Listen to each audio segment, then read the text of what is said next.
Sal turib hikoya deb beraman tika. Maning ichida men qilaman. Nondan 4 tal, menjan kabobdan 4 tal, birdan ko'sib qo'y. Nima xil yo'g'an non, menjan kabobni bozorda shu 3 ga 4 ga yeyotgan non qo'rab yegan menjan kabob shu. Uni keyindan maning degisi kalgo'sh ekan, ha? Kalgo'shi, menjan, buni ichidan 5 xil narsa yigimiz. Men sizmiz buni. Uni keyindan men nima nengo, men ichida nengo, mavi uchay, mavi börek, bu nima ekan? Qizam. Mana meningdan jami yigimiz. Mana mushalatlar chiqdi do'stlar.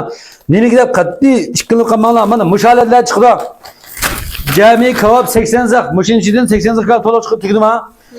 Buna dalada lazım bo'ladigan siz taqda bag'da sayat o'rinlarda yemakchi bo'lgan narsangiz hammasi naq holatlarda biz mana ishki qochilab, do'rdaman badqa. Mana bu ishikdan chin hamma narsa chiqdi. Ma do'rdavr bir peyzitqa bir qitib yeb ikki qitib yemasangiz men qo'lqab pingizpim sizga. Chunki bugun biz ashu ne deydik ona? Bizim şavçunun deydik. Ballarımız şunda yaktırıp bir de 6-7 taylan yapılamay kaldık. Ameliyatı biz gibi buna 4 kişilik de satımız. Çünkü 80 zık kap eden bir şey. 20 zıktan yesek toyumuz. Lakin bugün 6-7 taylan yedik. Yaptık. İşgalap asasen kozak toyda. Doğrudan şunda yerde iş mi kaldı yapılamadı. Ma işkilas koğum. Ma dostlar mekalanlar. Bunu azıcık uzal bulmaydı.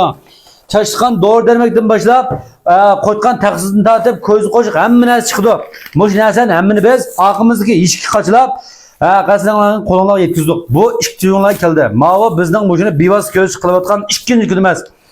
Bu balkim Xinjiang tarafida tunjiqdan mavo bozorga chiqdi hozir. Boshqa mal yetkazilmadi. Mal birinchi yo'lab bizning qo'limizda kelganligi uchun biz birinchi yo'lab oqshom jibo ochdik. Bugun qisqa film yo'ladik. Palen siltayman. Palen telefonunu qo'ysam, telefonunda film chiqarsa qo'lda. Amdasa so'g'an gibi javob bermasa bo'lmaydi. Kanal film kirishib yo'llanmaymi bunga? Anda olsa meningki shu do'yinni ochsaqlam bo'ladi bo'lmasa. Mana tuqqanlik ko'rsatib qo'ymiz biz bizga ishlagan filmni. Meni gonjo qilib olgan tuqqanlik ko'ra olasizlar. Men osh filmni chiqarib, sizlarga bir ko'rsatayda bugun xotin bolalarim bilan urug' tuqqanlar bilan billam shu bizning shovchida o'ltirib mana filmni yo'lladik ha. Men ovoz chiqamsam bo'ladi qalanglar. Hozir ma jibojan ko'ra olasizmi telefondan? Obdan qolsang bo'ladi. Biz 6-7 odam aynan. Xata jozon tizib, kabob shu deb turgan.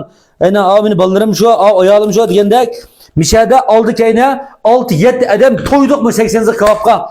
Çünkü kababның tam yarıda hammaylanga aşılın qilgan pinglarni tatib hemen chiqarib qo'ydik biz. Beni gonjo qilib ko'rsang bo'ladi. Uningdan boshqa bugun zopingda 6-7 dan tatgan bilib chiqirmas. Uningdan boshqa ata bizning ma töndüydiki, ya'ni ma bizning ma do'yin ishlarini qilgan bolalar hammasi atlikka qo'shroq chiqmoqchi, ashad bir bog'cha ekan, ashad sayat rayoni ekan deb. Ashad chiqishki maqsadmi? Mush kababni to'liq to'ntirish. Hammadamga bildirib yurishdan biz adillikka shu dala faoliyatini o'rnatdik. Buni avval boshlab o'zimiz sinmasak, o'zimiz ishlatib boqmasak sizlarga domliq bo'lmaydi. Buni sitishning oldidan biz birab zavodga hammani tafsili ko'rib, haqiqiy pokizlikqa ishonch qila olgandan keyin, haqiqiy bozorga salal ekanmiz degandan keyin biz buni narsani sizlarga sundik. Endi buni qanday sitolimiz deb qolsanglar, tengodan sitib olsanglar oldi birinchidan, ikkinchidan sitib boqay, vakala javob boqay deganimda darhol qilsanglar bo'ldi. Bundan chiqamapsiz adash. Sayat 00 degan undan chiqib o'tinglar. Jiboning vaqti bilan sayat 00 degan undan chiqib o'tsizlar.